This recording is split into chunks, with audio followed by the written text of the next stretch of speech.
इस खबर के प्रायोजक हैं Vidya knowledge park, Baghpat road, Meerut.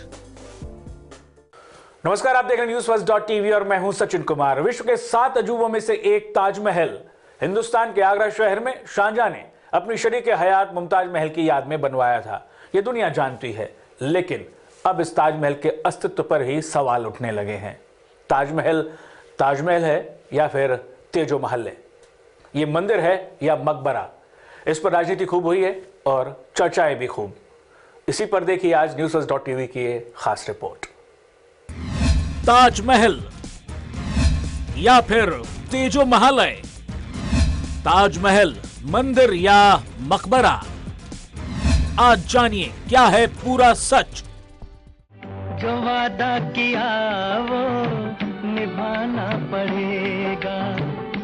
विश्व के 7 अजूबों में से एक ताजमहल हिंदुस्तान के आगरा शहर में मुगल शासक शाहजहां ने अपनी शरीके हयात बेगम मुमताज महल की याद में बनवाया था। ये दुनिया जानती है, लेकिन कुछ ऐसा है जो आप नहीं जानते। ताजमहल पर खासी रिसर्च करने वाले इतिहासकार पीएन ओप ने अपनी किताब ताजमहल द ट्रू स्टोरी में दावा किया है कि ताजमहल भगवान शिव का मंदिर है, कोई मकबरा नहीं। उन्होंने अपनी किताबों में तमाम तर्कों के आधार पर ताजमहल के प्राचीन शिव मंदिर तेजो महल, अग्रेश्वर महादेव और नागनाथेश्वर नाम के शिवलिंग होने की बात कही है। जरा इन तस्वीरों पर नजर डालिए।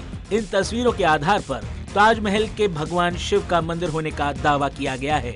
इन तस्वीरों में गुम्बद के ऊपर कलश रखा हुआ बताया गया है। प्रवेश द्वार पर लाल कमल बना हुआ है। ताज के बेल बूटों में हिंदू आराध्य गणेश, हाथी और कमल हैं। इतना ही नहीं, दावा ये भी है कि ताजमहल में आज भी संगमरमर की जाली में 108 कलश चित्रित हैं। मंदिर परंपरा में 108 की संख्या को पवित्र माना जाता है। इन्हीं सब तथ्यों पर दावा किया जाता है कि ताजमहल भगवान शिव जी का मंदिर है, मुमताज का मकबरा नहीं। अब आगरा के वकील राजेश कुलश्रेष्ठ की 70 पेज की एक याचिका पर नजर डालते हैं, जिसमें कहा गया है कि 1156 में परमार्ती देव ने तेजो महल मंदिर बनवाया। बाद में ये मंदिर जयपुर के राजा मान सिंह के अधिकार में आ गया। फिर मंदिर पर उनके पोते राजा जयसिंह का कब्जा हो गया। 1628 में शाहजहां ने मंदिर पर कब्जा कर इमारत खड़ी कर दी, जिसे दुनिया ताजमहल के नाम से जानती है। लेकिन याचिका दायर करने वाले वकील राजेश कुलश्रेष्ठ का कहना है कि ताजमहल की जगह पर भगवान अग्रेश्वर महाराज विराजमान हैं। ताजमहल में कोई कब्र है ही नहीं। इंग्लैंड के एक पुरातत्वविद हैं, ए नागराज, 1984 में जो डायरेक्टर ASI के थे, उनको उन्होंने एक पत्र दिया कि मुझे 1 सप्ताह का समय दिया जाए। इस ताजमहल के एक 15-20 कॉर्नर से एक उंगली के बराबर अंश उसका ईंट है और उससे जो भी मसाला है उसके अंश लूंगा और लेकर के 1 सप्ताह में रिपोर्ट दूंगा कि ये इसका निश्चित अवधि मैं बता दूंगा, 12वीं सदी है, और निश्चित डेट भी बता दूंगा। लेकिन ASI के द्वारा उनको उसका जवाब दिया गया कि आपकी आवश्यकता नहीं है। और कोर्ट में अपील दायर करने वाले वकील राजेश कुलश्रेष्ठ ने यह भी कहा है कि मंदिर के अवशेष छुपाने की कोशिश की जा रही है। ताजमहल के भगवान शिव के मंदिर होने की सच्चाई सबके सामने आनी चाहिए। और 5वीं मंजिल के तल जो है उनके दरवाजे बंद हैं, वो दरवाजे खोले जाएं और उसके आधार पर उसमें, चूंकि मानना है हमारा कि उसमें अग्रेश्वर महादेव विराजमान है।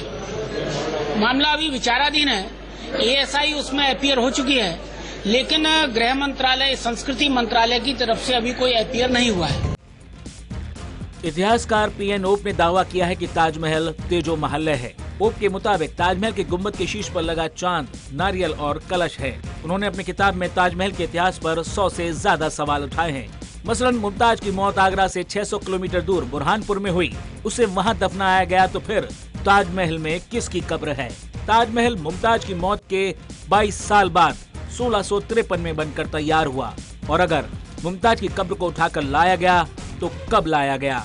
इतिहासकार पीएन ओप ने दावा किया कि औरंगजेब ने जयपुर के राजा को चिट्ठी लिखकर सफेद संगमरमर की मांग की, और औरंगजेब ने चिट्ठी में लिखा कि ताजमहल की इमारत पुरानी हो गई है, मरम्मत की जरूरत है। औरंगजेब ने चिट्ठी 1651 में लिखी, जबकि ताजमहल 1653 में बनकर तैयार हुआ।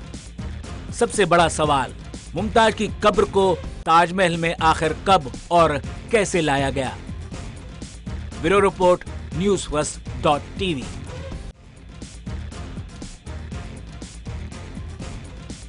अगली खबर एक छोटे से ब्रेक के बाद जल्द हाजिर होते हैं। आप बने रहिए हमारे साथ, देखते रहिए newsfirst.tv। नमस्कार।